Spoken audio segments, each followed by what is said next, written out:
Hey, Patrick. Yes. What's the opposite of higher? Lower, Opposite of west? east. Opposite of, I'm not sure, side. What's the Lower East Side? February 2023, a Heygo Rerun. Enjoy! Well, hello, everybody. Hello. We have been away from Heygo for the past 2 days. We haven't had any tours. Anything exciting going on? I bet it's been quiet. I know. I'll bet things have been quiet the last couple of days, huh? We are so happy you're all with us today in sunny New York City. Yes, Nikki, it is sad. It is sad to hear the news about Heygo, but We're still going to laugh and have a Yeah. good time for our last few hurrahs. I think 13. I think we have 13 more hurrahs. that's right. Parker and Linda, Hi. my wonderful cousins in West Virginia. Good to see you both. Hi, Jenny. Hello. Yeah, we logged on a little bit earlier than normal. And let's back up a little bit so we're not smack dab in the middle. A little earlier than normal just to check it out. Thanks, LS. Hi, Tiash. Hi, Nancy. Tiash. Hi, Lindsay. We booked all our final tours. Well, Oh my goodness. we even added a couple more after the big announcement. Some that we wanted to get in before things were over, and some that we just thought, oh, let's vary up some times for viewers that might be in different time zones to get a last tour together. Yeah. So we have some late night ones and we have some morning ones, and We were sort of bummed. There were a few things irons we had in the fire planned for Heygo, but Mike says, are we thinking of applying for Hey Goose? No. We will never go that no, far. we'll never go to the dark side. Not at all. Yeah, as Patrick was saying, we were kind of bummed. We had some Some fun ideas, yeah. Yeah. But what are you gonna do? It all good things. But we're happy we have these last couple of weeks and these last few tours. That'll be fun. Hi, Christine. Hi. Jane said Oh, your last Patrick tour said would be hi. on the 9th. Yeah, I think we'll have our last two on the 10th. We Yeah. had one already planned when the news broke, so we added a final one after that. Diane asks, are we going on YouTube? Are we going on YouTube? Well, we're exploring all the options, Diane. At this point, maybe we're trying to figure out what to do. So stay tuned. We're going to try to keep things going somehow, some way.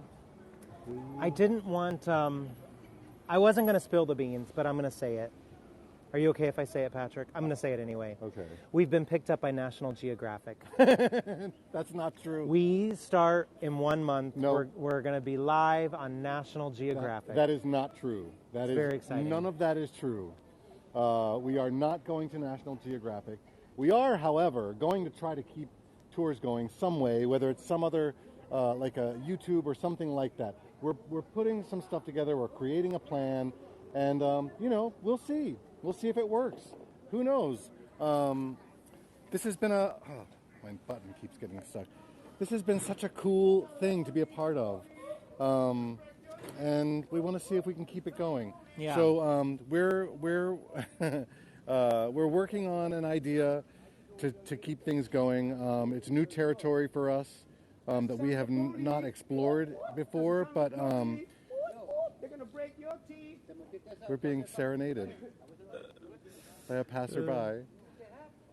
Thank you, Mike. Mike likes my version of the story better. Some folks have asked how you can follow us.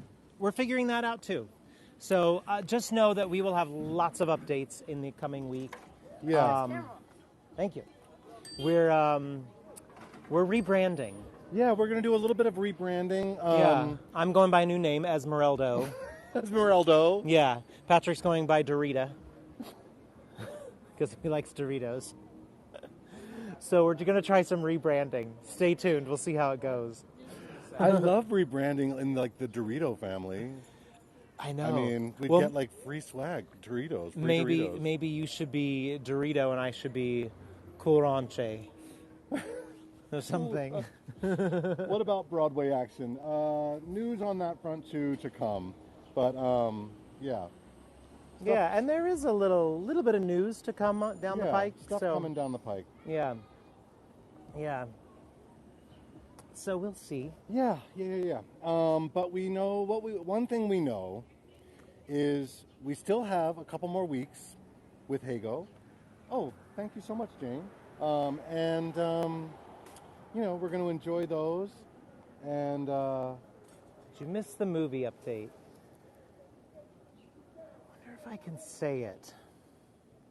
I feel like I can't say it yet. I haven't been given the official go-ahead. And I also don't know when it's being released.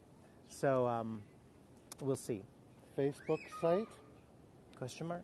Well, do you follow us on Facebook? We do have our Facebook page. Yeah, NYC Tour Guys. Yeah. Actually, Facebook is... Oh, the Facebook Voyagers? Wait, what do you mean? No, our Facebook page. It's really... Sorry. Yes, our Facebook is Patrick Aaron NYC Tour Guys. So it is NYC Tour Guys, but yeah. Patrick Aaron before it. Yeah, Gabriella, I mean, I hate to be the one to tell you the news, but sadly, yes, Heygo will cease operations a week from Tuesday, right?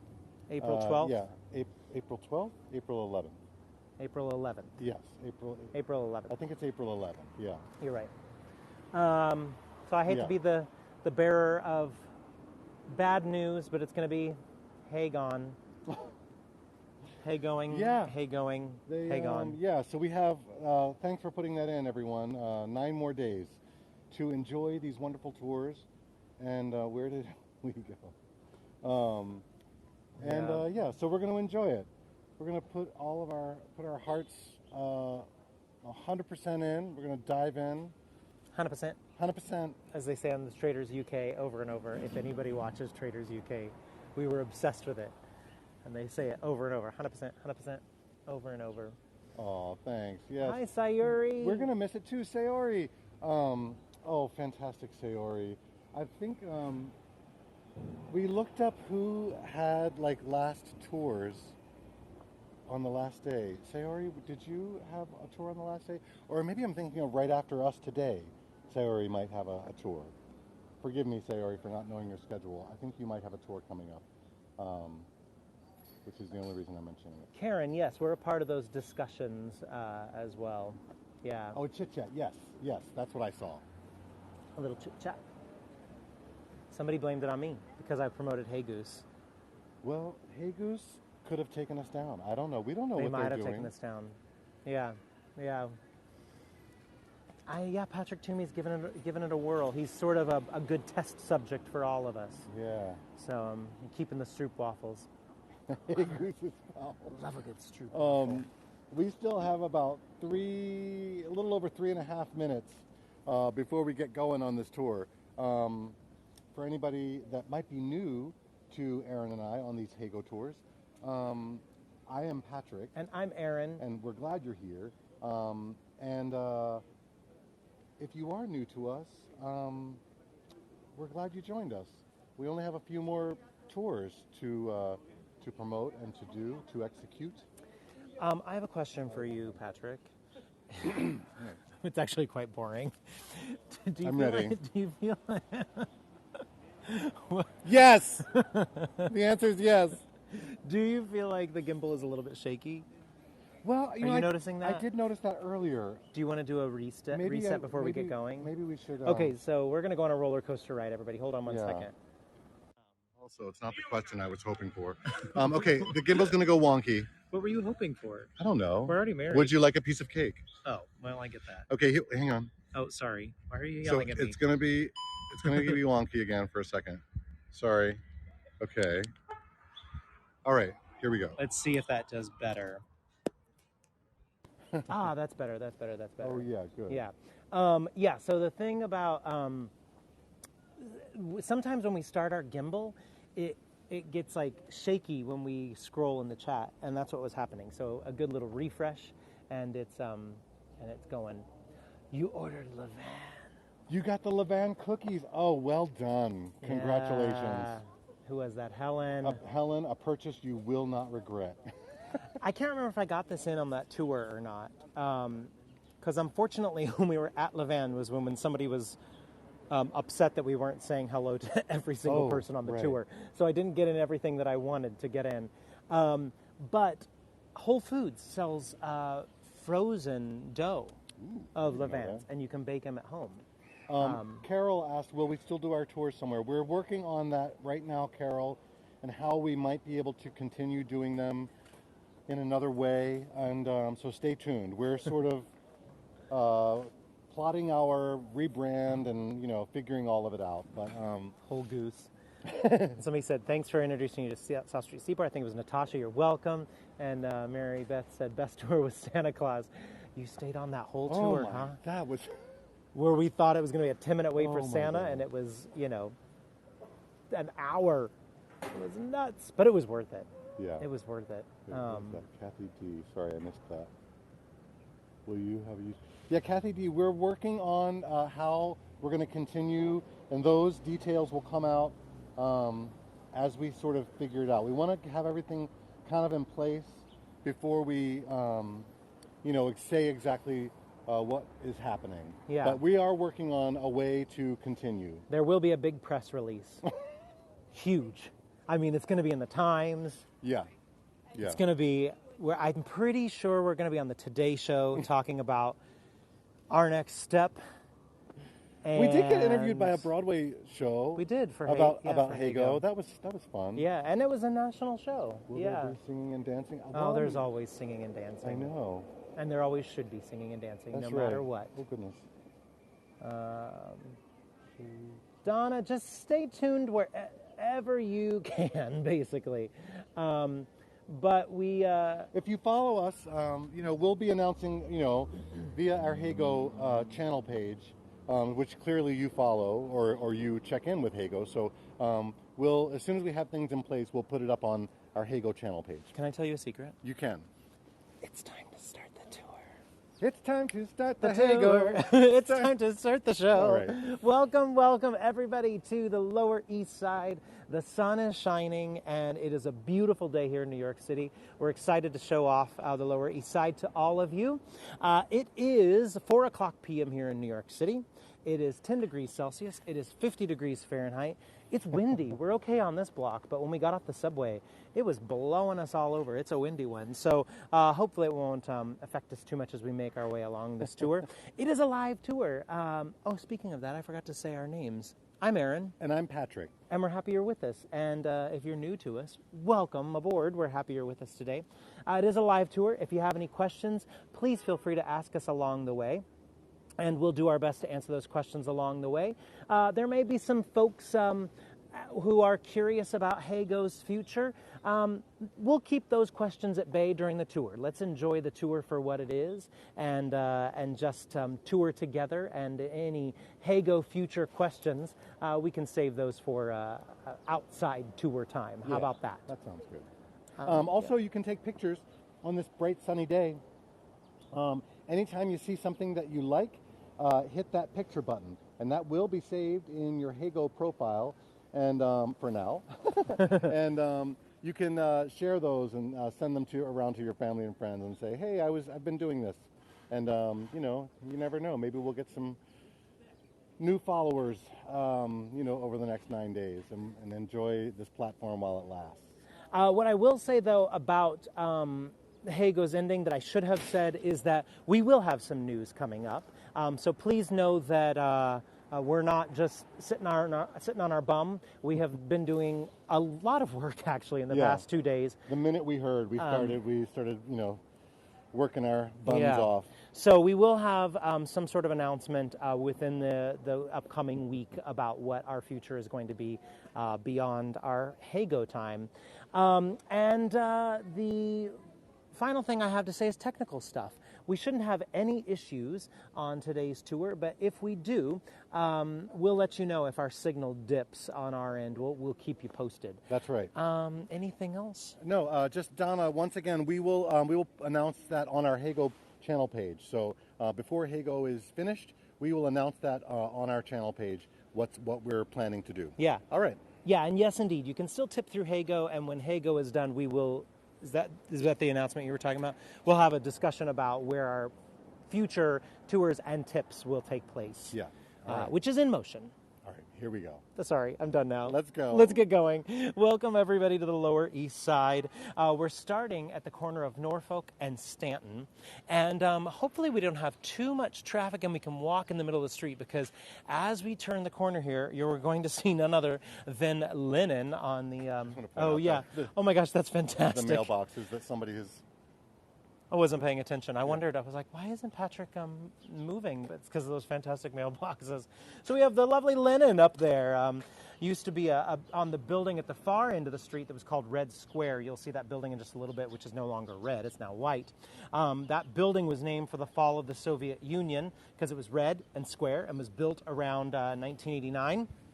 And this 18-foot statue of Vladimir Lenin, one of the leaders of the communist revolution, was on top of that. It was actually created by Yuri Gerasimov, who was commissioned to build it for the Soviet Union. After the Union's collapse, it never was unveiled, and it remained hidden until 1994. And one of the owners of the Red Square building at the end of this block, not the building you're seeing, purchased it and put it on top of the building because he thought it was kind of a kitschy a reference to the fall of communism and a political statement. That was put there in 1994. That building sold, and it has since moved to this building here just halfway down the block, right next to the Angel Renaissance Foundation, the oldest synagogue building in New York City, the fourth oldest in America. It was the country's largest synagogue at the time of its construction. It could hold up to 1,500 worshipers. It was built in 1849. The Anshe Chesed, the people of kindness, is who it was built for, in the Gothic revival style. It was inspired by the Cologne Cathedral in Cologne, Germany. It was the third Jewish synagogue in New York City, the first German Jewish synagogue in New York City. And the membership kind of dwindled there over time, and now it's used as an event space. It's used as an art gallery. Whitney Houston has performed there. Maya Angelou did readings there. Matthew Broderick and Sarah Jessica Parker got married here in 1997. Thanks, PB. I have to tie my shoe. Oh, yeah. Patrick's going to tie his shoe. I'm going to give a long shot of this. You didn't do one yet, right, Patrick? Okay, so the camera's going to go sideways in case somebody wants to get a postcard shot of a longer picture of it. There we go, with that beautiful blue sky behind it today. Again, if you're just now tuning in, 10 degrees Celsius, 50 degrees Fahrenheit, and you're going back the other way, close your eyes, and you're back. All right. I'm going to go in the... Oh, of course cars came. Right as I was saying, do you want to go in the middle of the street? Okay, so we're going to walk to the end of this block, and once we clear the scaffolding, you'll see a white building at the end of the block that used to be that red building, the red square building we were talking about, and you'll see a clock right up in the middle at the top. And take notice of the numbers on the clock as we make our way up there. They are out of order. Let me see. We are good. We just have two young children on scooters. Okay. Who could probably take us down more than a car, to be honest. That block up there, that big square that it's on, is there to cover the water tower. So we talk a lot about water towers on top of the New York City buildings on a lot of our tours. They're there to provide water for the buildings, and some buildings keep them exposed. This one decided to cover it up. But the clock itself is based on the M & Company's Askew design that's part of the Museum of Art, Museum of Modern Art. And the original Askew was by Hungarian graphic designer Tibor Kalman. So that's what that's based on. You can even see the M & Company up there. I want to, just because we can get more of him in this shot, there's not really a good place to get the whole statue of Lenin, but I want to get him from this side because you can see more of his body on this side. You can see it's like a full body sculpture of him. So that's him from this side. He's also sort of purposely kind of facing towards Wall Street as well, another bit of a political statement. All right, so a little bit about the Lower East Side as we start off along the way. We're walking along Houston Street right now. We're on East Houston. So Lower East Side is bounded by Houston to the north And then the East River is most of its southern and eastern border. And then the Bowery makes up most of the Lower East Side's northwestern border. Kind of cuts along East Broadway Canal, Pike Streets to make up the southwestern border as well. So it's got a lot of borders. It's very irregularly shaped. And there's a lot of discussions about the boundaries, and some consider that there is definitely a lot of overlap with Chinatown, with Little Italy, with East Village. So there's a little bit of a blurriness of lines there. Now, we are fortunate because there are no children on this statue, so we're going to capture some shots of it before we could get thwarted by children. But there's a playground right here. See this little frog? This was by Tom Otterness, and if you followed us over the years on Heygo, you know Tom Otterness is probably one of our favorite sculptors, and he does a lot of public art around New York City and around the world. This is called Coqui. The Coqui tree frog was chosen because it's indigent to Puerto Rico, and this section of the Lower East Side is predominantly Puerto Rican. And this is known as the ABC Playground right here. It's part of Public School 20. And this was donated by the artist, by Tom Otterness himself, to the playground. And on a busy day, nice day, you'll see children climbing all over the frog. I mean, what kind of kid doesn't want to climb on a frog? Yeah. And you can see the plaque right here, mentioning his name and the name of it as well. Donna, he's like he's 4 feet by 4, yeah, roughly. And maybe 3 feet tall, 2.5, 3 feet. All right, so we're going to continue along the Lower East Side, and I'll talk about the makeup of it. So in the mid-1800s, the Lower East Side was socked with lots of German and Irish. They were the main immigrants at the time. And in the 1800s, that's when we saw the Jews starting to come into this area in large numbers. And we saw this area become very much a Jewish neighborhood. And to millions of immigrants throughout the 19th, the early part of the 20th century, this area would have been where they would have come. It was so densely populated. It was considered the most densely populated neighborhood on earth, actually, during that time.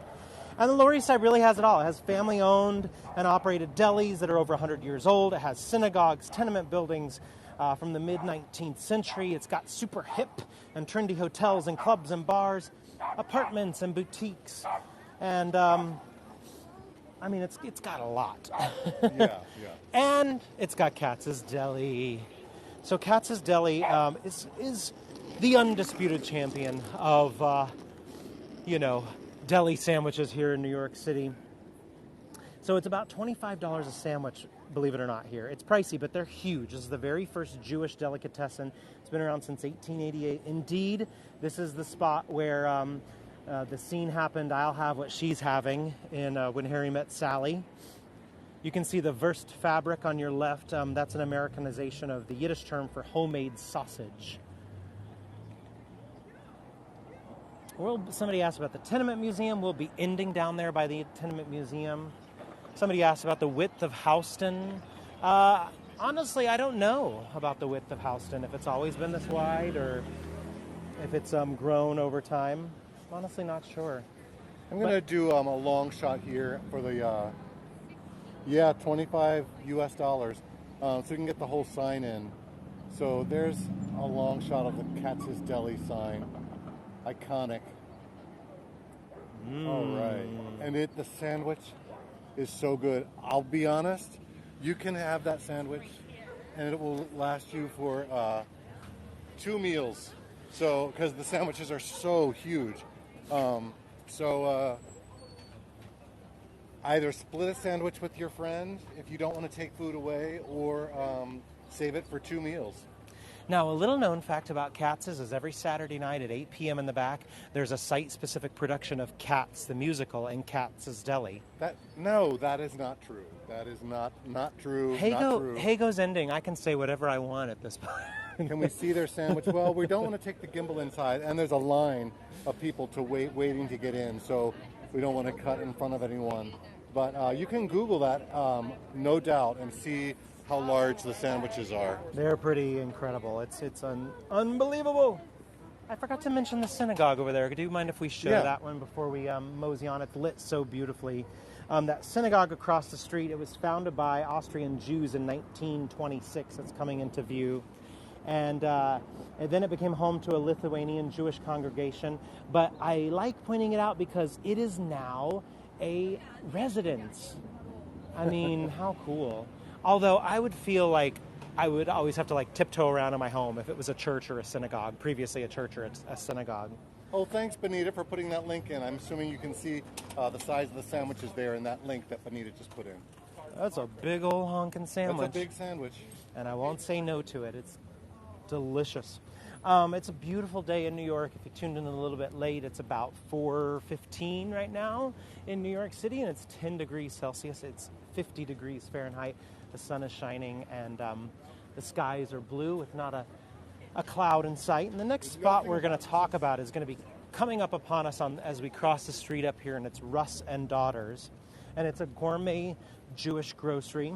You'll find gefilte fish and sturgeon and herring and trout and salmon, bagels, whitefish, caviar. It was founded by Joel Russ, a Polish immigrant, and he started selling mushrooms out of a push cart. And he opened the store in 1914, and he put his daughters in the title and put all three of them to work behind the counter. His grandson Mark actually now runs the business, and that neon sign you're seeing there was made in 1951, one of our older classic neon signs in New York City. Speaking of neon signs, I hate to get us away from New York City, but I just want to say, if you're ever going to Las Vegas, go to the Neon Sign Museum. Oh yeah, it's really cool. We have nothing to gain from it other than spreading the goodwill of that museum, but it's really incredible. Now, as you look across the street with the beautiful blue sky there in the background, take notice of the house on top of that apartment building. There's a little, almost looks like a nautical, like something you'd see like on Martha's Vineyard up there. So that's at the corner of East 1st Street and 1st Avenue. Yes, that's right, 1st Street and 1st Ave. It kind of is like an East Coast beach house perched on top of the ceiling. To be totally honest, we're not sure how long that's been up there, but it is equipped with 3 bedrooms and 3 bathrooms, 2 fireplaces, and that private terrace up there. And you will see some of those around the city, these unique homes that are popped up on top of rooftops. It's kind of wild. I feel like a lot of them look like trailers, don't you, that are on top of buildings? Yeah, true. I think there's probably zoning laws that stopped a lot of buildings from doing that because there was a certain period of time in the 60s and 70s that those were added to the tops of buildings, and you don't see newer ones, so I'm assuming zoning laws stop people from doing that and adding extra residences on top of their building. Now we're coming up on the Ridge Hotel up here, which honestly I don't have much about the Ridge Hotel itself other than they commission a lot of graffiti artists to decorate the outside of their hotel and the side on around the corner. And so some of this art is even new from when we've done this tour last time. The piece on the left is a new one for us. We're going to back up. Give us a moment as we... there we go.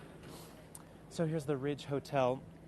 You can see these pieces that they have on either side of the entrance. And we'll go, by the way, you can follow them on hashtag the Ridge Wall. And you can see the different art over time that they've had put installed onto their walls. And we're going to round the corner here, and you'll see they even have a couple pieces over here. Oh, this one's new for us, too, this first one.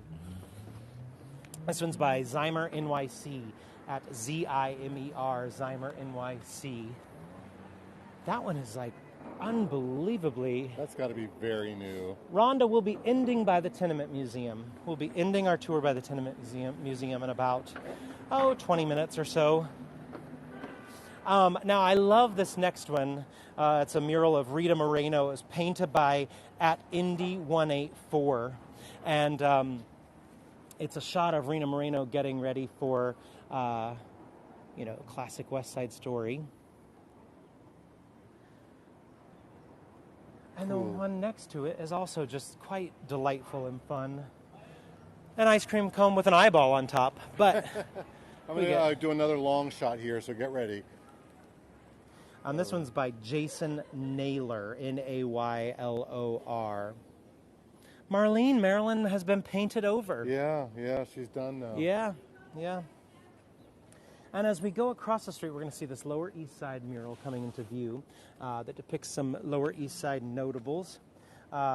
Tribute to some of the Lower East Side figures on here include Denise Oliver Velez, a feminist and activist, Jean-Michel Basquiat, the American artist, Ellen Stewart, a theater director, Amiri Baraka, who is a poet and a playwright, and Miguel Pinheiro, who's a playwright and an actor. And these were done by different artists as well. So it's different artists who were brought in to kind of make this one big cohesive mural right here. All right, back to Houston and continuing along. The next little shop we want to show you is the Yona Schimmel Knishery. They've been baking an array of big, round, delicious knishes since 1910. Can you believe that?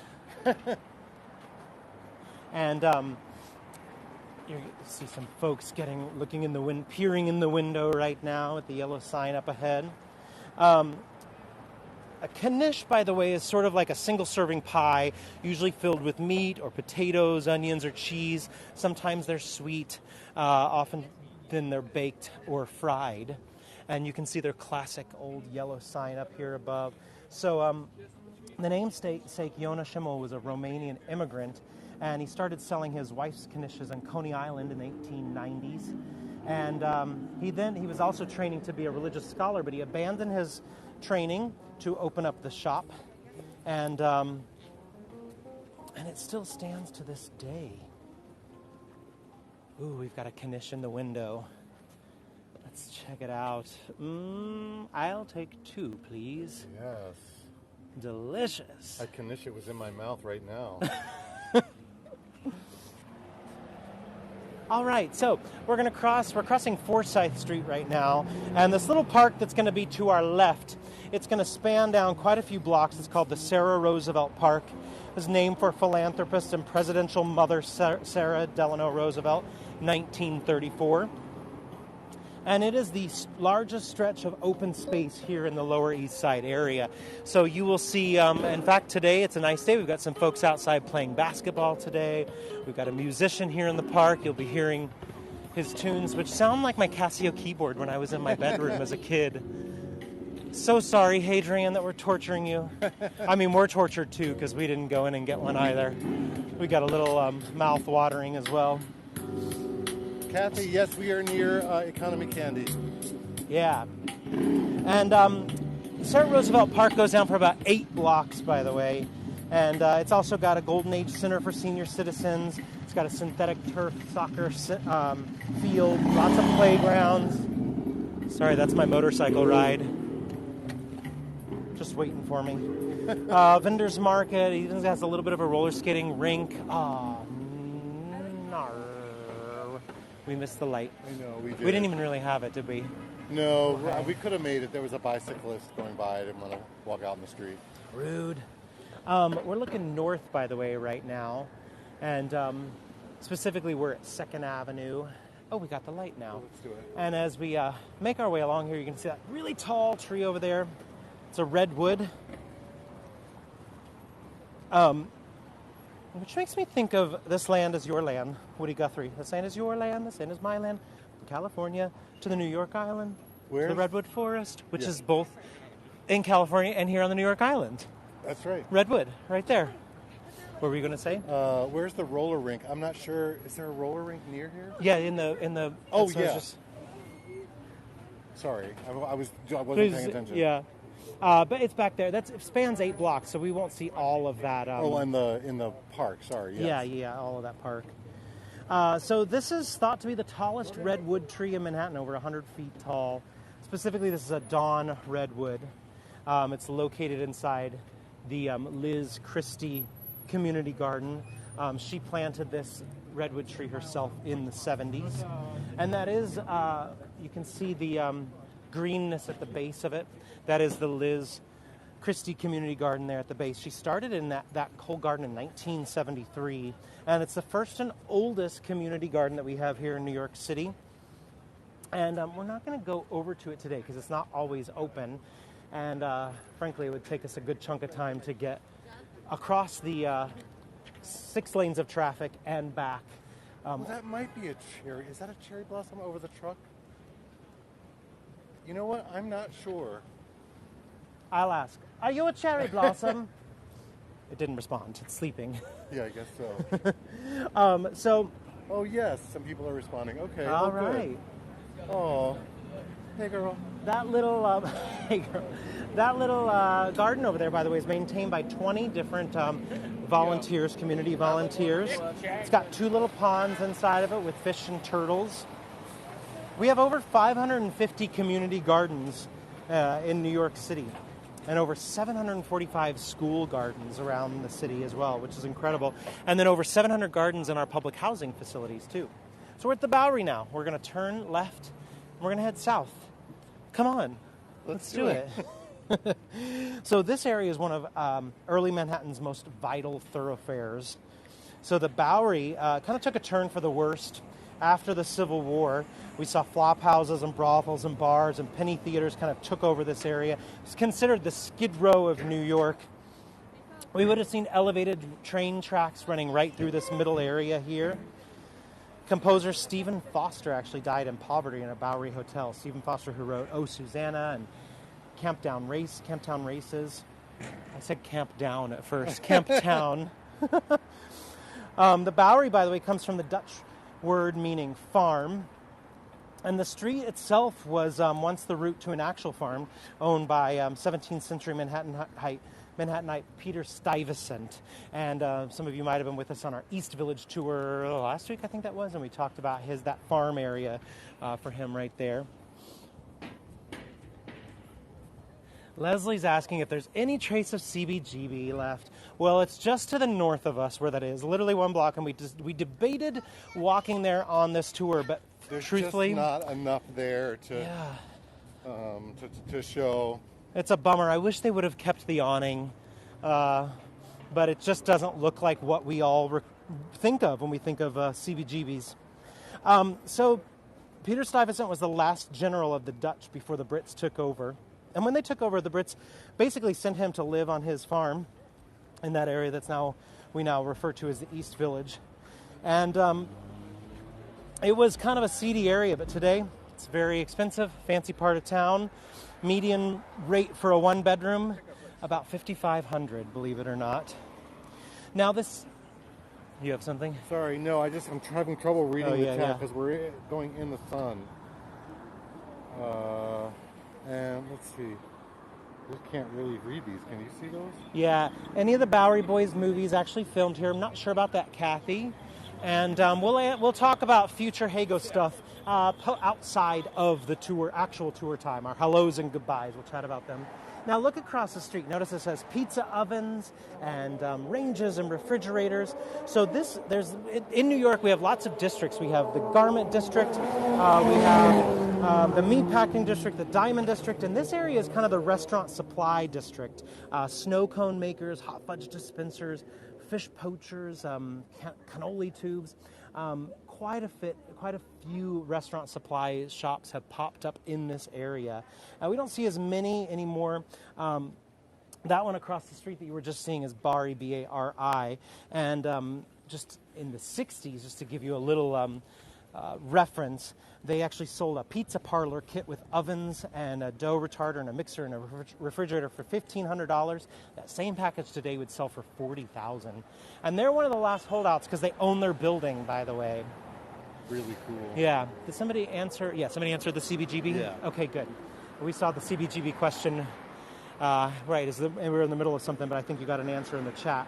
So what we're going to do is we're just going to cross over the Bowery and show back. I think somebody asked about the new museum earlier, and we're just going to show that new museum, and then we're going to cross back again. Now, the new museum is a museum of contemporary art. It was founded in 1977 by Marcia Tucker. It's been in Union Square, it's been in Soho, Chelsea, and now it's here in the Bowery. So on December 1st, 2007. Sorry, give us a second. We got a couple bikers to, there we go. December 1st, 2007, the new museum opened its doors right here at this new location, $50 million location that you're going to see coming into view. 7 stories, 58,700 square foot facility, designed by a Tokyo-based firm Sajima and Nishizawa. And this is a non-collecting museum, by the way. So the exhibits here are always fresh and new. In fact, when we did this tour last time on Heygo, they were installing a new exhibit. And so it's ever-changing. So if you're a fan of contemporary art and you've been to New York more than once, you should always check out the new museum again, because it's probably going to be a different exhibit than the last exhibit that you saw. Yeah, we're just going to give a long shot here, just because it's such a tall, thin building. A lot of you have been asking for it, so there's your long shot, and going back. All right. I think it looks like kind of like shipping containers myself. So across the street, lit so perfectly, you're seeing the Bowery Mission over there. And it's an incredible facility that does a lot of outreach. It's one of the oldest nonprofits in New York City. They provide hot meals and overnight shelter and residential programs for New Yorkers experiencing homelessness. Now, the building itself, 227 Bowery, was originally built in 1876 for Jonas Stoltz, who was an undertaker and a manufacturer of coffins. So it's kind of got an eerie past to it. And it was designed by William Jose in the Neo-Grec style.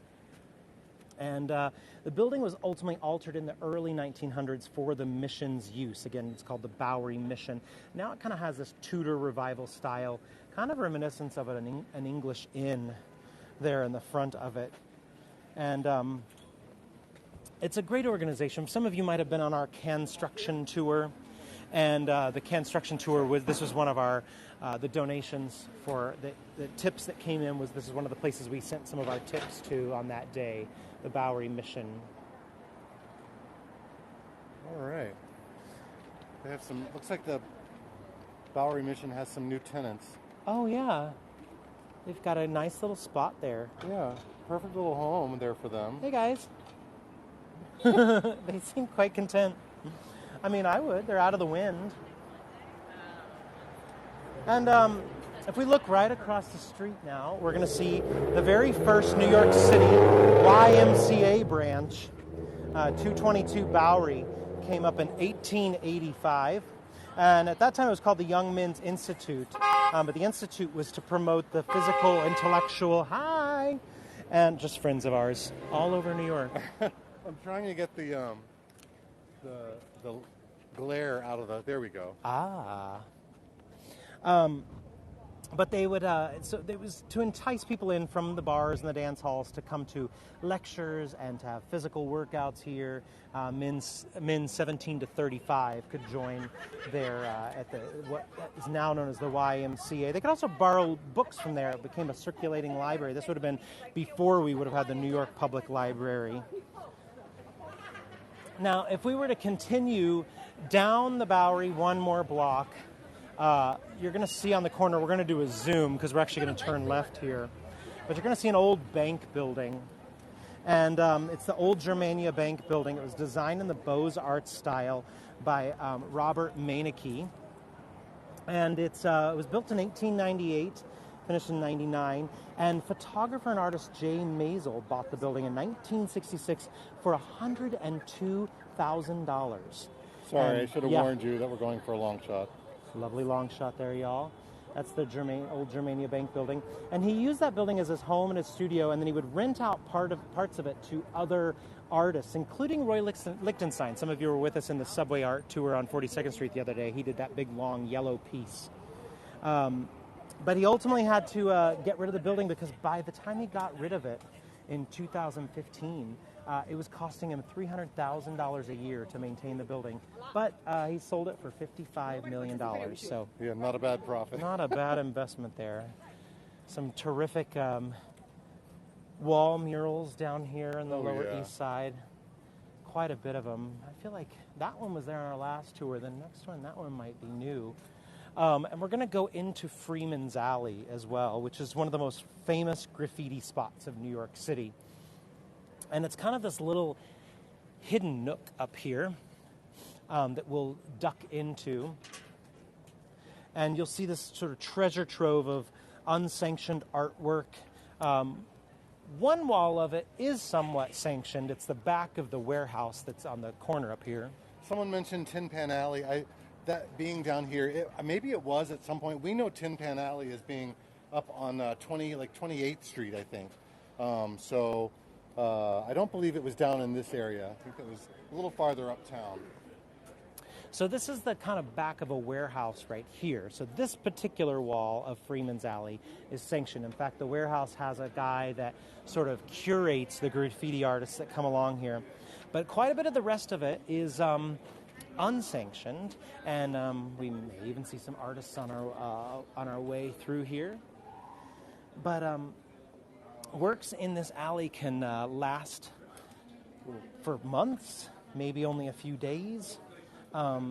It's really quite long. This used to be a little country lane. We are, yeah. Can we say hello? Oh, awesome. Okay. It's a joke. Oh, no photos. I hadn't even seen it yet. I was yammering. Oh my gosh, I'm so sorry. Well, I love it. What are you guys doing? We're doing this is You want to? You don't want to be on. Do you have an Instagram or something? We can promote you. What is it? The Grupo. The Grupo? DEGR DEGR UPO. UPO. Okay. That's your Instagram. But we'll show your work. Show it. It's a joke, actually. Yeah. Yeah. So, I don't want to be on that. yeah. Gotcha. Perfect joke for April Fool's weekend. Exactly. I mean, why not? So this is the Grupo. Yes. This is DEGR UPO. Yeah, I think somebody put it in the chat. Is that the right spelling there? Yes. Great. Yeah. Thanks, Jane. All right. So this is a joke from him. A little light humor here, which is perfect for this time of year, April 1st. But When did you start it? This morning? Oh, this morning, yeah. Nice. You got a perfect day for it. I know you sure did. Does the wind affect you too much, though?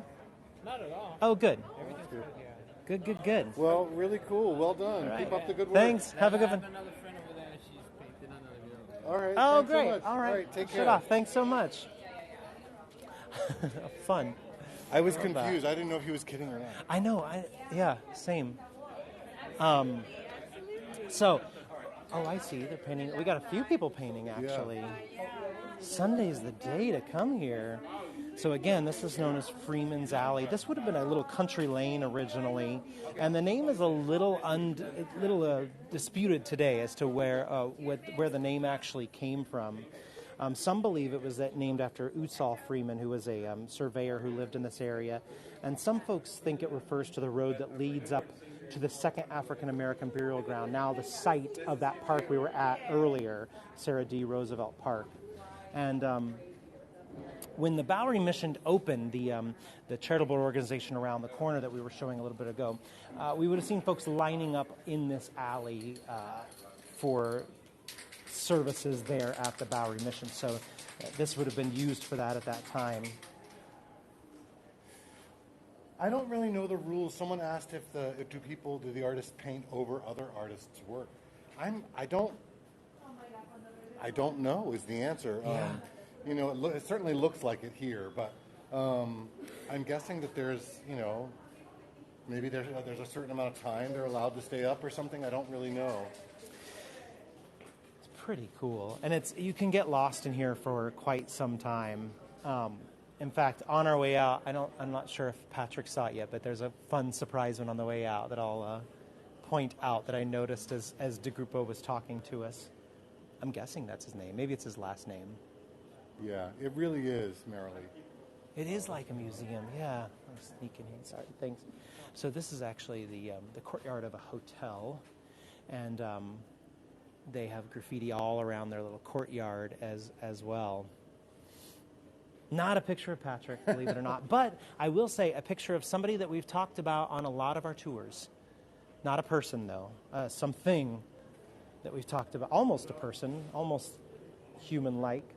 Now, at the end of this alley, if you were to walk to the very end, notice this little blue facade with the blue door and the lights. This is the Freeman's Restaurant. It's kind of a rustic colonial restaurant. Got a feel to it with sort of an American cuisine. It's a really surprising little spot down here in the Lower East Side that you wouldn't expect at all, but pretty darn cool and with delicious food. So if you're looking for a nice place to have dinner in the Lower East Side, Freeman's Restaurant is a good one. Oh, yeah. All right. There is one resident down here, by the way. It used to be a horse stable, and he turned it into his residence. Artist Jimmy Wright is his name.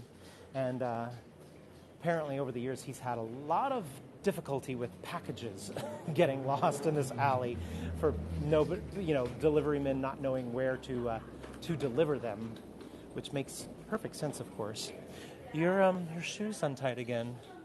Do you want to get it? Sure. I'll show the surprise. Okay. Okay, so Patrick's going to tie his shoe, and I'm going to continue walking down the alley to show off the surprise. Also, look at the fancy scaffolding here, which has lights above us. Lorraine, it's called Freeman's Alley. Freeman's Alley is the name of it.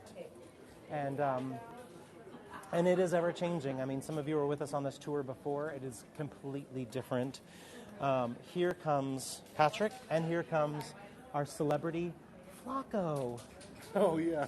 So this is Flacco the owl who escaped from the Central Park Zoo and now lives in Central Park. Look at the folks down here. It says, "We love Flacco." I love that. I love a good thematic, site-specific, or I should say city-specific graffiti. The name of that hotel, it's got a really, thanks. Yeah, take care of you, bro. It's got a funny name. I can't remember it now. It's literally like No Name Hotel. It sounds like I'm making that up, but I think I'm serious. It's something like I'm that. laughing at Mike. He went over the hedge. He did, yeah. The name of that hotel will come to me again. Talia, you saw Flacco with his dog, or with your dog. I love that. I want to see Flacco. Apparently, Flacco likes to live near where we start our Central Park 4 tour, up in the North Woods. Apparently, Flacco likes to be up in that area. You want to go for it? Yeah, let's do it. Okay, we're going. Everybody stay with us. Oh, we can go all the way. Yeah. We got it. Okay. So we're passing back through that Center Park area. And you can see all the city bikes here. Of course, they're all over the city. Oh, yeah. You can rent a city bike at any of these docking stations and return it to any other docking station all over New York, which is kind of a cool thing. You can rent them for 30 or 45 minutes. And right behind it is the Mafunda Kalunga Garden. And it began in 1982 as a group organizing to sort of clean up this part of the park. Again, this is the Sarah Roosevelt Park that we were talking about earlier.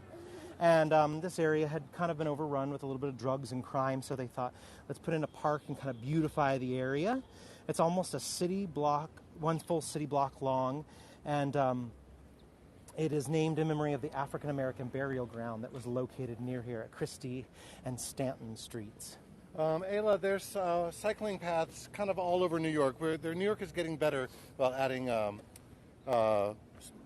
paths for cyclers. Here's a little free, I don't know. It's like a closet. Yeah, free stuff if you need free stuff. Books or clothing. They used to have a free fridge here as well for food, but they seem to have moved that. But there are a few others in this area of those fridges that are open for food for folks. Yeah. So we're walking along Rivington now. We're crossing Forsyth Street. And Rivington was named for James Rivington. He was an associate of James Delancey, who owned quite a bit of land in this area. And Rivington and Delancey were... here's some of those bike paths, just pointing out. So this one's not so clearly marked. And we're doing construction on this street, so it's kind of hard to carve out the biking path as well. But we are trying to get better about it. Construction in New York? It's so surprising. So Rivington and Delancey were very close friends, and they actually sided with the British. However, eventually, give us a minute, we got a mud pit to go around. Eventually, Rivington flipped and became a spy for the Continental Army. But we still have some streets named after them down here. Specifically, we are on Rivington right now. Delancey is a couple blocks ahead of us. Now, right here on the corner is the University Settlement House. This began in 1886 as the Neighborhood Guild, and it was founded by reformers Stanton Colt and Charles B. Stover, and provided resources for the predominantly immigrant residents of the Lower East Side. The settlement houses were named like that because the aim was that the staff and the volunteers would settle into the community as neighbors. And right next to that, we have an old New York Public Library turned apartment building. So it's called the Library Apartment 61 Rivington, this kind of three-story classical revival building, and then it's got some additional stories on top of it. But the original structure was completed around 1903, and it did serve as a downtown branch of the New York Public Library. It's in the Beaux-Arts style. It was done by McKim, Mead, and White, if you know that architecture firm. Opened June 10th of 1905, and it was one of the nearly 1,600 free libraries in the United States. It was funded by Andrew Carnegie, steel magnate Andrew Carnegie. And to better serve this community in this area, the collection would eventually contain works in Russian, Yiddish, Romanian, and Polish, which was, quite important and progressive here in this area. Over time, once it ceased being a library, it became a dance hall, a church, a restaurant, and then in 2018, a development company purchased it and turned it into the Library Apartments. Now we're approaching Allen Street. The light is in our favor. Now, someone asked us about the width of the streets earlier. We can tell you that Allen Street the width of this is dictated by the fact that there was an elevated railway in this, right through the middle here. Kind of right where we're standing, actually. Yeah. We're going to put an image in the chat of where, of that elevated railway. That was right here on this street. Can we make it? I say yes. He's watching us. Yeah. Yep, we're good. So Allen, by the way, was Navy Captain William Henry Allen. That's where the name of Allen Street comes from. He was a prominent officer in the War of 1812. Judy. Yeah, that's right. Oh. Yeah, the Delancey Street that we're talking about is, we're not on it right now. We're on Allen Street. But yes, when we're saying Delancey, yes, that's about the movie Crossing Delancey. All right, so we're going to continue along, and we're going to be crossing over Orchard Street up here. So Orchard Street would have been named for Delancey's apple orchards. He would have had some apple orchards in this area. Delancey, by the way, was a very powerful New York political figure who also served as the Chief Justice of New York State Supreme Court, Lieutenant Governor in the 1700s, and the Delancey family estate originally extended from the Bowery to the East River. Janice, when did that? I'm not sure when that elevated train actually came down. Janice is asking when the elevated train came down. It varied all across the city when those elevated trains came down, and I'm honestly not sure when that one came down. When that one came down. Good question, though. Give us a moment. We're just dealing with a little pedestrian traffic. Of course, we're in the heart of a lot of those tenement buildings, those classic tenement buildings, as we make our way along here. They're everywhere down here. So as immigrants started pouring in the 1830s, there was a housing problem, and the city started to solve that problem with these tenement buildings.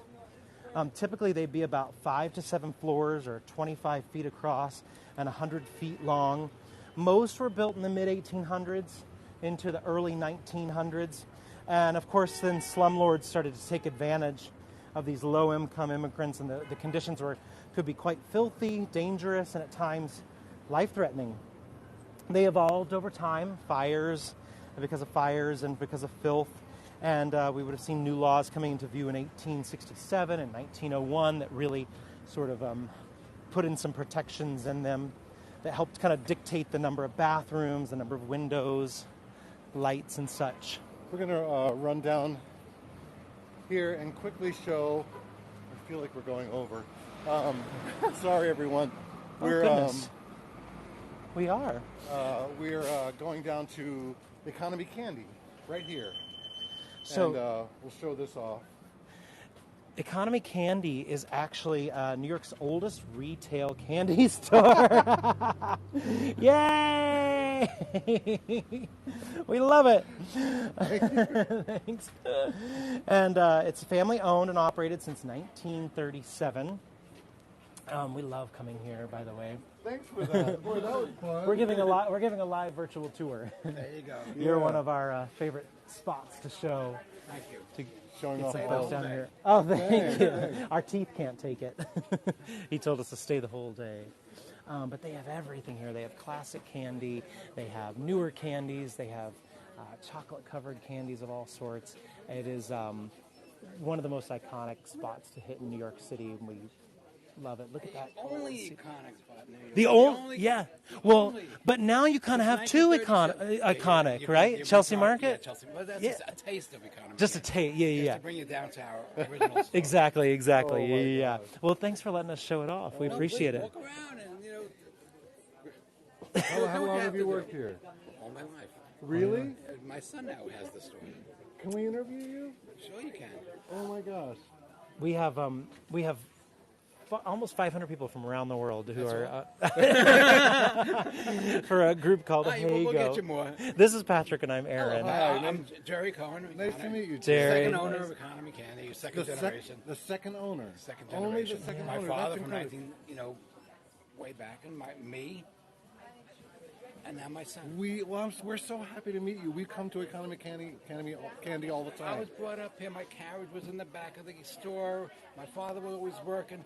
I don't know if you know, we used to be on the corner of 131 Essex with the stands outside, and my father would be outside freezing. By the way, Rivington Street, end of July, they're going to rename it Morris Meish Cohen Way for my father. Really? No way. Yes. Congratulations. Oh That's so my exciting. gosh. End of July, we'll have another This block? big party. This block. Yeah. Oh my gosh, we'll So come by. Please do. Yeah. And put it on the video. We will. Oh, That's we will. exciting. Oh my Yeah. The history is here.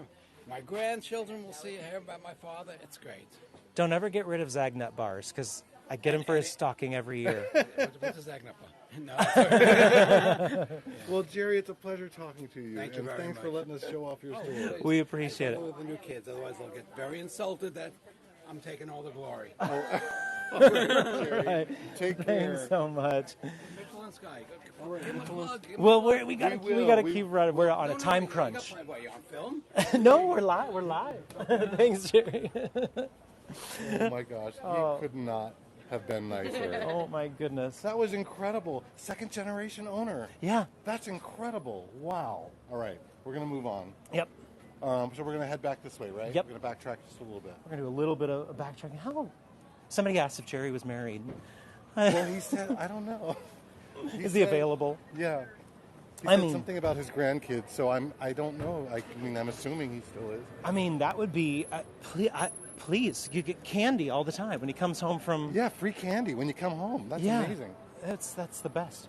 We're definitely running a smidge over, so bear with us. And what are they going to do? Fire us? Ayo. Oh my God. Yeah. So let's go go up. go, Yeah. go over Let's to go Orchard. another block. Yeah. So we're going to go back over to Orchard, and then we'll walk down Orchard towards the Tenement Museum, where we're kind of end our tour over there today. So we are near the end. And again, you see some of these incredible tenement buildings as we make our way along through here. I mean, and now they're not nearly what they used to be, especially in this area. Many of these have had renovations on the inside, and you will see some prime real estate in this area. As we were saying earlier in the tour, the median one-bedroom apartment can go for around $5,000, anywhere from $4,000 to $5,000. We're going to turn left here on Orchard, and you're going to see amidst those tenement buildings up there, Beckenstein Men's Fabrics on the right, that blue sign. So that was a fabric store that was founded by Polish immigrant Samuel Beckenstein in 1919. Just a second. We're dealing with some pedestrians. Okay, there we go. 1919. And we'll see it kind of on both sides. Their main building is going to be to our left. So once we have a couple cars to pass, and then we can go out in the street and show you the entire building, which is pretty cool.